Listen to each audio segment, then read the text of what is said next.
What's up, guys? Welcome to Biohacking Explained. My name is Daniel, and today I'm going to talk about the CJC-1295 Ipamorelin protocol that nobody's heard of. So I'm actually here with my mom. I put her on this protocol. She's been on it for 5 to 6 weeks, and I just wanted her to tell you guys what she's currently felt and experienced with it. So Mom, tell us what you've experienced with this protocol. I feel good, and every night I sleep better and lose weight and recover faster. How much weight do you think you've lost so far? I lost 18 pounds.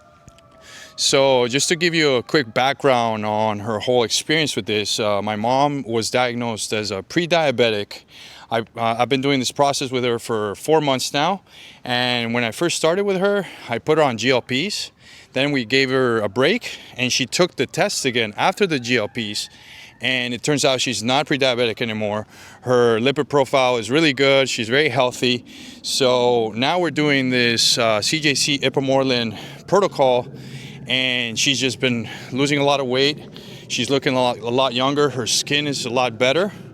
And what I've noticed is that most of these wellness clinics are putting their clients on another protocol that, although it's not risky for your health, you're wasting your money and you're desensitizing your receptors much quicker.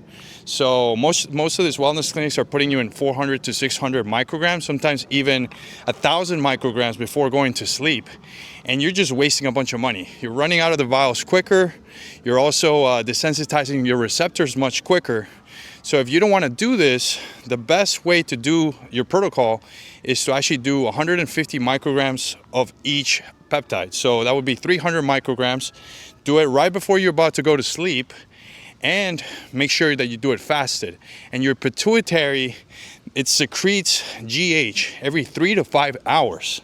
So you don't want to be doing it so frequently. So the best thing to do is, like, the first week and second week, just use it one time per day. Do it right before you're about to go to sleep.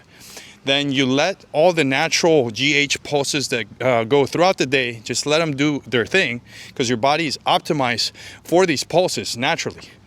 So once you do this for the first week and the second week, the third week, you could start bumping this up. So what does this mean? This means that you do like you're always doing it. You do your CJC Ipamorelin injection right as when you're about to go to sleep, and then once you wake up, because you've given it 5 hours or more as a break. So this next pulse that you do with Ipamorelin is going to be really good. Now, after that, you give it another 3 to 5 hours, and you could do another injection. This is going to be the highest efficacy rate for this protocol. That's what you're going to do. And hopefully, if you want to really optimize your experience with this peptide, what you do is, after you wake up, you wait 3 to 5 hours, and right as you're going to do some cardio, you inject it right there, because you're also going to have a GH pulse when you work out. Now, the goal when we're doing these GH secretagogues is for our levels of IGF-1 to raise. So this is going to be the highest level of efficacy with this peptide.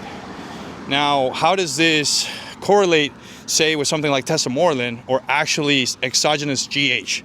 So in my experience, doing CJC with Ipamorelin is like 40% of doing tesamorelin, okay?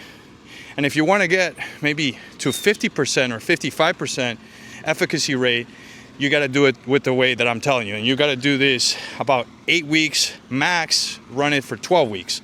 But don't do it more than that, because every week that you run it is another week that you got to give your receptors more time for a break. All right, guys, so this is what I wanted to talk about today. Remember, I do have a free longevity and Looksmaxxing peptide cheat sheet. Just comment peptide below and I'll send it to you. Thank you for watching, and I'll see you on the next video.